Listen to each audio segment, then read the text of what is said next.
এই বাংলায় এত এত ভুতুরে ভোটারের হদিশ মিলছে, এবার তো মন্ত্রীর ঘরেও একই ছবি। কেন বলছি? কারণ 15 বছর ধরে পিতৃহারা হয়ে রয়েছেন ব্রাত্য বসু, অথচ তাঁর বাবার নাম রয়েছে ভোটার তালিকায়।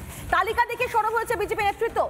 ভোটার তালিকার ভূত তাড়াতে এসআইআর করার দাবি করছেন বিরোধী দলনেতা।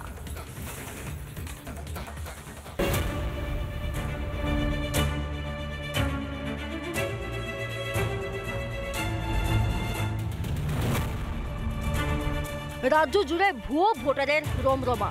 তালিকায় অনেক মৃত ভোটারও রয়েছেন। রাজ্যের মন্ত্রীর প্রয়াত বাবার নামও রয়েছে ভোটার লিস্টে। মুখ্যমন্ত্রী ব্রাত্য বসু, তার বাবা গত হয়েছেন 10 বছর আগে, অথচ তার কিন্তু ভোটার লিস্ট তাতে কিন্তু জলজল করে নাম রয়েছে। রাজ্যের শিক্ষামন্ত্রী ব্রাত্য বসু, তার বাবা বিষ্ণু বসু মারা যান 2010 সালে। 15 বছর পরেও তিনি ভোটার তালিকায় উজ্জ্বল। এ নিয়ে সরব বিজেপি। একটা মন্ত্রী, তেনার বাবার নাম এখনো পর্যন্ত 10 বছর হয়ে গেল, এখনো লিস্টে রয়েছে।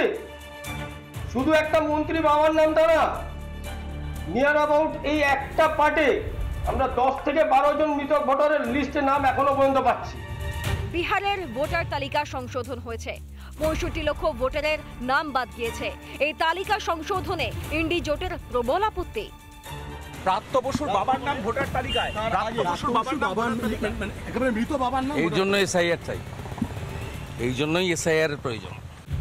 ভোটার তালিকা সংশোধনে আপত্তি কিসের? তৃণমূলের ভুয়ো ভোটারই কি তৃণমূলের ভরসা?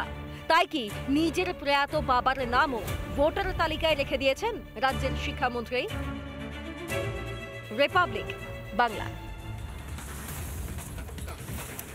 এত স্মৃত রয়েছে, ভোট আসতেই আরো স্ত্রীর বন্যা।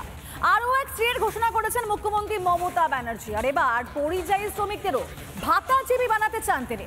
যারা ভিন রাজ্যে খেটে খাচ্ছেন, দিন গেলে ভালো টাকা আয় করছেন, তাদের হাতে মাসে 5,000 টাকা ঠেকিয়ে ভোট ব্যাংক বানানোর নতুন খেলা শুরু করছেন মাননীয়া। আর তাই ভাতা দিয়ে মন পাওয়ার চেষ্টা করছেন কি মমতা বন্দ্যোপাধ্যায়? তারা আসতে চায়, তাদের ফিরিয়ে আনার ব্যবস্থা আমরা করব।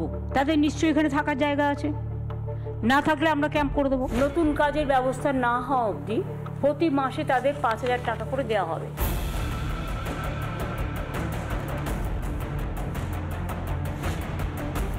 ভোট এলেই মাননীয়ার নতুন খেলা, নতুন মিথ্যাচার। এবার বাংলা ভাষার ওপর অত্যাচারের মিথ্যা ছুতোয় পরিযায়ী শ্রমিকদের ভাতাজীবী বানানোর চেষ্টা। এই পরিকল্পনাটার আমরা নাম দিয়েছি শ্রমশ্রী। এককালীন ভ্রমণ সহায়তা সহ আমরা 5,000 টাকা দেব। আমরা ফিরে আসার পর 12 মাস মানে 1 বছর নতুন কাজের ব্যবস্থা না হওয়া অবধি প্রতি মাসে তাদের 5,000 টাকা করে দেওয়া হবে। মাসিক 5,000 ভাতায় সংসার চলবে পরিযায়ীদের? ছেলে মেয়ের উচ্চশিক্ষায় শিক্ষিত করতে পারবেন তারা? 5,000 টাকা কিছু হয় না। 5,000 টাকা ডেলি রোজগার যারা করেন তারা 5,000 টাকার লোভে, তাও তো আপনি 6 মাসের জন্য দেবেন, ভোটের পরে বন্ধ হবে। এই টুপিতে কেউ পড়বে না। শুধু মাসিক ভাতা নয়, মাননীয় তো রাজ্যে ফেরা পরিযায়ী শ্রমিকদের থাকার ব্যবস্থাও করে দেবেন বলে প্রতিশ্রুতি দিয়েছেন। হোম লোন দেওয়ার ব্যবস্থাও করছেন। তারা আসতে চায়, তাদের ফিরিয়ে আনার ব্যবস্থা আমরা করব। তাদের নিশ্চয়ই এখানে থাকার জায়গা আছে, না থাকলে আমরা ক্যাম্প করে দেবো। শুধু ক্যাম্প নয়, মাননীয় তো পরিযায়ীদের Swasthyasathi, ration card, job card, পরিযায়ী পরিচয়পত্র দেওয়ার প্রতিশ্রুতি দিয়েছেন। কিন্তু বাংলার পরিযায়ী শ্রমিক হলে তো এ রাজ্যে তার বাড়িঘর থাকবে, পরিচয়পত্র থাকবে। তাহলে পরিযায়ী শ্রমিকদের আড়ালে কাদের ডেকে আনতে চান মাননীয়া? প্রকৃত কোনো শ্রমিকের জন্য আসবে না, প্রকৃত কোনো শ্রমিকের জন্য এই দেশ থেকে আসবে না, এই দেশের কোনো প্রান্ত থেকে আসবে না, হতে পারে বাংলাদেশ থেকে কিছু আসতে পারে। তৃণমূলের মিথ্যাচার অত্যাচার ধরে ফেলেছে বঙ্গবাসী। মমতা ব্যানার্জি বুঝতে পারছেন স্ত্রী সাথী ভাণ্ডারে ভোট যুদ্ধ জয় কার্যত অসম্ভব।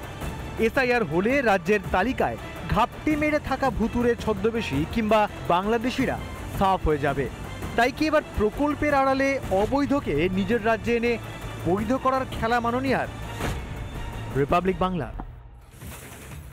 নানা ধরনের কন্টেন্ট দেখার জন্য লাইক করুন, শেয়ার করুন আমাদের ফেসবুক পেজ, সাবস্ক্রাইব করুন আমাদের ইউটিউব চ্যানেল।